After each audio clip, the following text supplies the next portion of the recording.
In the name of Allah, the most gracious and the most merciful. Dear students, peace be upon you. This is Unit 12, My Future. مستقبلي. Open page 54. Listen to the description. Can you name each job? Use the photos to help you. Who can get the most correct answers? هنا عندي كويز بيقول لي اسمع لي الديسكريبشن الوصف بتاع كل وظيفة هنحاول بقى نلاقي كل وظيفة من الديسكريبشن بتاعهم. Okay. Number 1 هنا عندي هو حاطط لي number 1 على البيكتشر بتاع الدنتست. الوصف بتاعه he looks after people's teeth. look after يعني يعتني بيه. هو بيعتني ب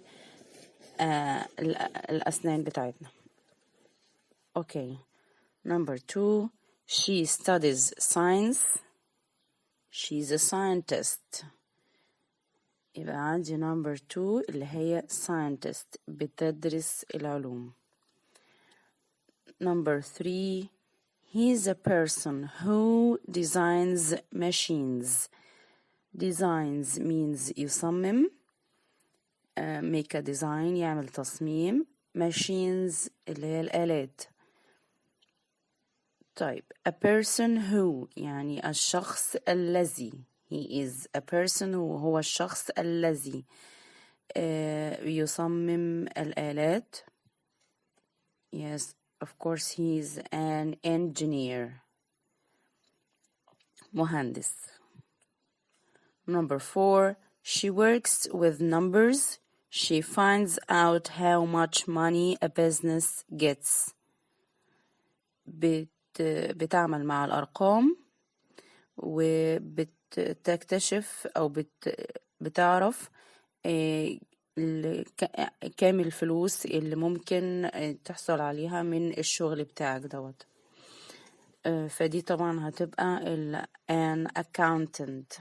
She's an accountant. محاسبة. Number 5 he takes photos. يبقى he is a photographer.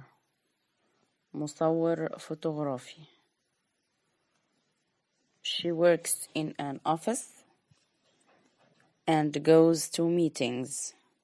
بتروح المكتب بتعمل في المكتب office مكتب and goes to meetings بتروح الاجتماعات. She's a business woman. Number 7 he writes a computer programs.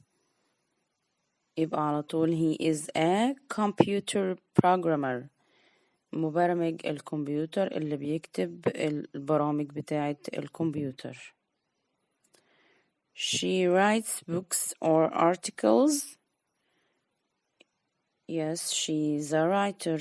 بتكتب مقالات أو كتب يبقى هي كاتبة.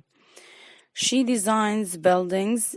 She's an architect. مهندسة معمارية هي اللي بتصمم المباني. Let's move to page 55. Read about Amir's uncle. Are these sentences true or false? هنقرأ عن عم أمير ونشوف إذا كانت الجمل دي صح أم خطأ. طيب. Okay, let's read the text. My uncle has got a very interesting job. بيقول لي عمي عنده وظيفة ممتعة جدا أو مشوقة جدا. He's an engineer. هو مهندس. An engineer is a person who designs machines and engines. المهندس هو الشخص الذي، وهنا هو معناها الذي. هنا هي مش question word، مش أداة استفهام. it's a relative pronoun، ضمير وصل، وهنتكلم عليه بعد شوية. يبقى بيقولي المهندس هو الشخص الذي يصمم الآلات والمحركات، engines محركات، machines آلات. My uncle designs engines for planes. for planes. عمي بيصمم المحركات للطائرات. I would like to be an engineer one day. أنا أود إن أنا أكون مهندس في يوم من الأيام. My aunt is a business woman. عمتي بتشتغل سيدة أعمال. That's an interesting job too. ودي برضو وظيفة أيضا مشوقة. A businesswoman سيدة الأعمال and a businessman ورجل الأعمال are people who هم الأشخاص الذين work in an office and go to meetings بيعملوا في مكتب وبيروحوا اجتماعات. Let's get back to the sentences above. تعالوا نرجع تاني للجمل اللي فوق. Number 1 هو عاملها لي Amir's uncle is an engineer and this is true. Number 2 Amir's uncle designs engines for cars. True or false? False. He designs engines for planes. بيصمم محركات للطائرات. Number 3 Amir wants a job like his uncle's one day. هل هو فعلا عايز وظيفة زي عمه؟ Yes, that's right. It's true. Number 4 Amir's aunt is an accountant. False. She's a businesswoman. Number 5 Amir's aunt works in an office. True. Number 6 a businessman is someone who works in an office and goes to meeting. رجل الأعمال هو الشخص اللي بيعمل في المكتب وبيحضر اجتماعات. Yes, that's true. هنتكلم دلوقتي عن relative pronoun who، ضمير الوصل who. وهنا هو قلنا معناها الذي أو التي أو الذين. هنا هي ضمير وصل بتربط ما بين جملتين وبتكون عايدة على اسم الشخص في الجملة الأولانية وبتحل محل الضمير. طيب تعالوا نشوف الكلام ده إزاي. We can join two sentences about people using the relative pronoun who. ممكن نربط جملتين عن الأشخاص باستخدام ضمير الوصل who. A businessman is a person. والجملة التانية she works in an office. يبقى بيقولي a businessman is a person، ده شخص. رجل الأعمال أو businesswoman is a person، شخص. She works in an office، هي بتعمل، سيدة الأعمال دي بتعمل في مكتب. طيب عايزين نربط الجملتين. يبقى a businesswoman is a person who works in an office.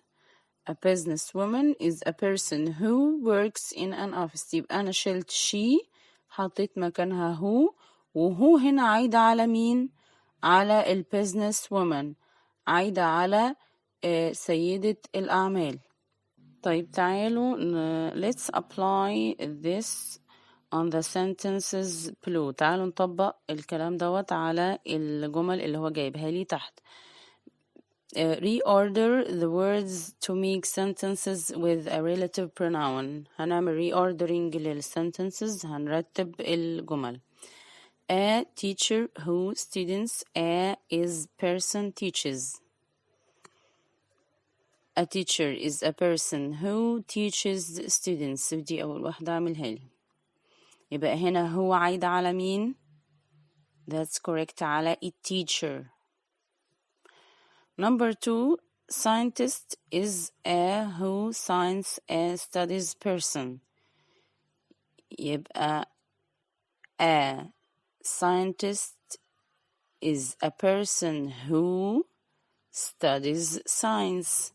وهنا هو عايدة على الساينتست. يبقى العالم هو الشخص الذي يدرس العلوم. Number 3, person a pilot flies a is who a plane. يبقى a pilot is a person who flies a plane. Who a person, a photographer photographs is takes.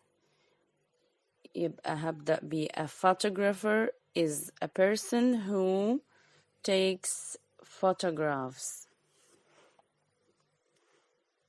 في exercise 4 عندنا هنا عايزني أعمل سؤال بهو بمن وأجاوب عليه بجملة بيكون فيها relative pronoun هو ضمير الوصل هو. نقرأ الإكزامبل. Who is an architect؟ من يكون المهندس المعماري. An architect is a person who designs buildings. الاركتكت هو الشخص الذي يصمم المباني. تعالوا نعمل مع بعض سؤال تاني.